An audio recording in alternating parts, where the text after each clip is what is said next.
Evening snacks, স্কুলের tiffin, বার্গারের patty, নানান পারপাস সার্ভ করার জন্য বেশি করে আমি চিকেনের এই টিকিয়াটা বানিয়ে রাখি।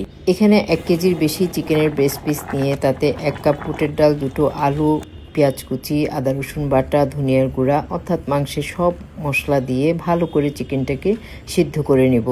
চিকেনটাকে আমি গরম থাকা অবস্থায় ম্যাশার দিয়ে খুব ভালোভাবে ম্যাশ করে নিয়েছি।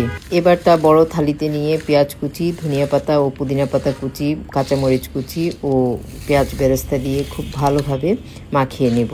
এখানে মাংসের পরিমাণ বেশি হওয়ায় আমি প্রতিটা ধাপে ইনগ্রেডিয়েন্টস দিয়ে মাংসটাকে খুব ভালোভাবে মাখিয়ে নিচ্ছিলাম। সুন্দর একটা বাইন্ডিংয়ের জন্য আমি এখানে 3টা ডিম ভেঙে তা খুব ভালোভাবে মাখিয়ে নিলাম।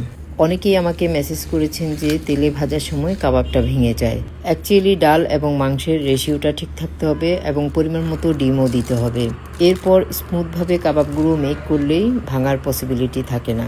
এবার কাবাবগুলোকে আমি ডিপে রেখে ফ্রোজেন করে দেন বক্সে ভরে রেখে দিব।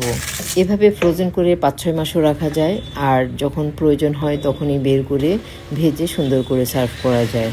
লাস্টলি একটাই কথা বলবো যে ভাজার সময় যদি একটা ডিমের সাদা অংশকে ফেটিয়ে তার মধ্যে কাবাবগুলো গড়িয়ে ভেজে নেন তাহলে কাবাব আর ভাঙবেই না। সো ট্রাই করে দেখবেন। আজ এই পর্যন্ত। আল্লাহ হাফেজ।